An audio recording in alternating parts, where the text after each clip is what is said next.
G'day, it's Pete here, and today I wanted to do an introduction to Michael's Q-bid. I wanted to look at what is Michael's Q-bid, who gets to use it, how strong do you have to be with that, and I'll give you the short answer and the long answer for that, and how you actually are meant to respond to it. So first of all, what is Michael's Q-bid?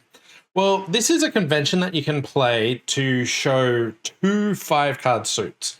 So it's a great way of showing distributional hands. The way that it works is basically you bid the opponent's suit. So if it went one club by the opponents and you bid two clubs, this would be an example of Michael's Q-bid. But who actually gets to do this? Michael's Q-bid is a very specific spot that you can actually do this. There's lots of different meanings for when you bid the opponent's suit of what that actually shows. So for Michael's Q-bid, what you're actually showing is two 5-card suits, but the only person that can do it is the overcaller. And it has to be the first bid for your partnership. So excluding passes, if you're the overcalling side and neither you or your partner have bid anything, that's when you can do a Michael's Q-bid. So here, one club, two clubs would be a Michael's Q-bid. But similarly, if it went pass and you then bid two clubs here, this would be a Michael's Q-bid as well. So when you're bidding the opponent's suit, and it's the first for your side, excluding passes, it's a Michael's Q-bid. But if we backtrack and do something like double here, and then bid two clubs, this isn't a Michael's Q-bid. We've done something other than a pass. Or if we've overcalled, and now we bid two clubs. This one isn't. Our partner's bid a heart here. So bidding the opponent's suit is very nuanced about what it is, and Michael's Q-bid is one of the many options, and it's a very specific spot. It's you're the overcaller, you or your partner have done nothing but pass. If there's anything else, it's off, and it's on your first bid. So for instance, if we bid something like this, and you bid three clubs here, that's not a Michael's Q-bid either. Also, we can only do it as the overcaller. So if our partner opened a club and the opponent's overcalled one heart and we bid two hearts, again, this isn't a Michael's Q-bid because the person who bid two hearts isn't the overcaller here. So very specific spot. But what does it actually show? So it shows two 5-card suits, and it usually shows as many majors as possible. So here, when it goes one club and you bid two clubs, the opponents have bid clubs, both of the majors are unbid. It would show 5 hearts and 5 spades. If we go back and we open one diamond, and then you bid two diamonds, another example of a Michael's Q-bid here, this would still show two 5-card majors. Then if we go back and then bid one heart, now there's only one unbid major. So if we bid two hearts here, this would show spades, the other major, and either of the minors. You can use it with 5 spades and 5 clubs, or 5 spades and 5 diamonds. And if we backtrack and then bid 2 spades, this would show 5 hearts and 5 of either minor. 5 hearts and 5 diamonds, 5 hearts and 5 clubs. It can be either. There's also another convention that runs alongside Michael's Q-bid, which sort of works in junction, which is unusual to no trumps. Again, it fits into all the same criteria. You can only use it if you're the first person for your partner side to bid either anything other than pass, and it's only used by the overcalling side. But if you jump to two no trumps, this is unusual to no trumps. And what this shows is two 5-card suits, but the two lowest unbid suits. So this one would show 5 clubs and 5 diamonds. Whereas if we backtrack and bid one club and then bid two no trumps, this one here, the two lowest unbid suits would be diamonds and hearts. So 5 hearts, 5 diamonds. And if you bid over one heart, this would be both minors. But over one diamond, this would be 5 clubs and 5 hearts. So the unusual two no trumps is the two lowest unbid suits. And the Michael's Q bid is as many majors as possible. And I think of Michael's for majors and unusual for minors. It's pretty unusual you'd want to be bidding the minors. Unusual no trump is more minor focused, whereas Michael's for majors shows as many majors as possible. So why is this actually useful? Well, being able to show two specific suits in just one bid puts your side really ahead of the game for describing it where you want to actually play. So we've gotten two distributional suits across in one bid, and partner's pretty well placed to work out what should be the trump suit after that. And for this reason, this is actually Audrey Grant's favorite convention. She's just recently done a podcast on the Sorry Partner program where she talks about Michael's Q bid. Audrey Grant, fabulous teacher. And this is one of the good reasons why this is such a strong convention. It is nearly universally played. But one of the most common questions I get about Michael's Q bid is, well, how strong do you need to be to actually bid a Michael's Q bid? And the short answer is about 8 or more points, but I like a more nuanced approach than that. I want to talk about how I actually judge whether I should bid a Michael's Q bid or not. So there are two factors that I really look at for when thinking about the minimum range of should I actually bid a Michael's Q bid. So the first one is vulnerability. So if you're vulnerable, I like to bump that up a little bit. Whereas if you're not vulnerable, I sort of push it down a little bit. So when I'm not vulnerable, I'm more aggressive with my Michael's Q bids. Because one of the really good benefits of a Michael's Q bid is it sets up spots where you can sacrifice. And if it's good vulnerability for sacrificing, then often you want to be doing it more often. Whereas if I'm vulnerable against not, one of the downsides of Michael's Q bid is if you don't end up playing the hand, you've given really descriptive information to the opponents that can help them out. So I want to do it more in spots where I can sacrifice, or maybe we can bid game, and less in spots where I think the opponents are going to win.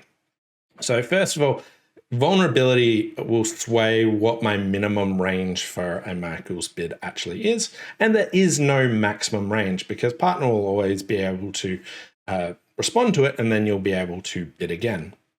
The other factor that changes my minimum range is I like to think about what level will my partner be playing at. So for this, if we go back and bid 2 clubs, here partner has a choice of 2 suits, both at the 2 level that they can try and play. Whereas if we go back and then look at when it goes 1 spade and we bid 2 spades, showing 5 hearts and 5 of a minor, whichever suit partner picks will now be at the 3 level. So for this one here, I want to be a slightly stronger range than for the one where it can go 1 club, 2 clubs. So again, 8 points is about the minimum range. I also look for, are my points in my suit? What about intermediates? There's a lot of gray area, but if you're in around that range, you want to look at these sorts of factors to work out, should I actually be doing it on this particular hand? So let's jump in and look at some example hands. So if we look at this one, if East opens 1 heart, here we can actually bid 2 hearts, and this would show 5 spades and 5 of either minor, clubs or diamonds. Now, I do want to note there is one 5-5 shape that you can't actually bid with Michael's Q bids and unusual 2-no trump combined, and it's this shape. But if the opponents instead opened 1 diamond, if we bid 2 diamonds, that would show spades and hearts. And if we bid unusual 2-no trumps, that would show clubs and hearts. So when you've got spades and clubs, this is the one time that you can't do it. And if that's the case, then the best thing you want to do is just bid a spade and then try and bid your clubs later. You can also sometimes do Michael's Q bids with more than a 5-5 shape. And the way that you would do this is often try and plan to bid again, potentially. Now, this one's a bit awkward. It's in this middling range. This one I would probably just overcall spades because it can get a bit awkward to try and show this hand later. For instance, if we went 2 hearts, and if partner bids 3 clubs, this would be alertable. I'll come back to this and talk a bit more about it. But I would feel uncomfortable not showing my 6th spade here. And I'd want about an extra king before I actually bid 3 spades and show that I had an extra card. But with 6-5, you can show extra cards, but you want to plan a bit in the auction. Are you comfortable bidding again or not? If not, maybe just overcalling a suit's the best way about it. But onto what partners bid here. If they bid 3 clubs, this is just pass or correct. And it says, if you have clubs, please pass 3 clubs. Whereas if you have diamonds, I want you to correct it to 3 diamonds here to say that you had spades and diamonds. Now here we have spades and clubs, so we would typically just pass here. It is an alertable bid, and it doesn't show any values. It's just quite a weak bid. If partner wanted to find out what your other suit is, they have another bid, which is a bit stronger, but they can actually bid 2 no trumps here. So again, 2 no trumps is alertable. Put an alert around it. And this is asking me what my minor is, and it usually shows a stronger hand or a hand that's willing to go higher. So here you could bid 3 clubs or maybe even more. So partner's got 2 ways of asking what your suit is. They can bid pass or correct, where they just bid 3 clubs and it says pass if you've got clubs or correct it if you've got diamonds. And they can bid 2 no trumps to actually ask you what minor you have, and that would usually show a stronger hand.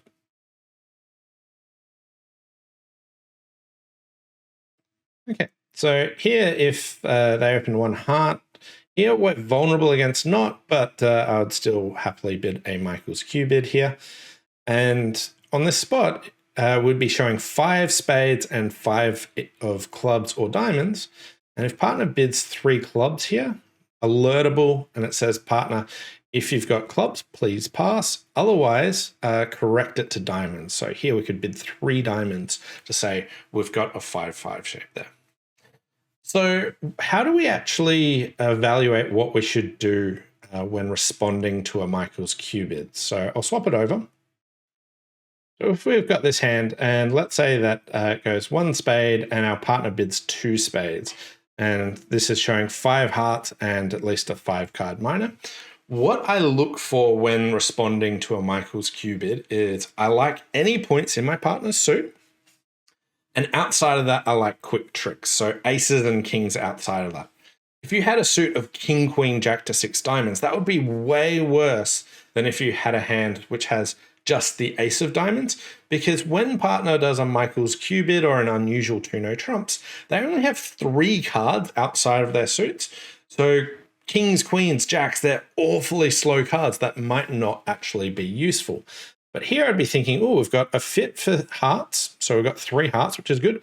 We've got a singleton club, which if that's their second suit, which it rates to be, is actually really powerful here because we can trump some of those losers.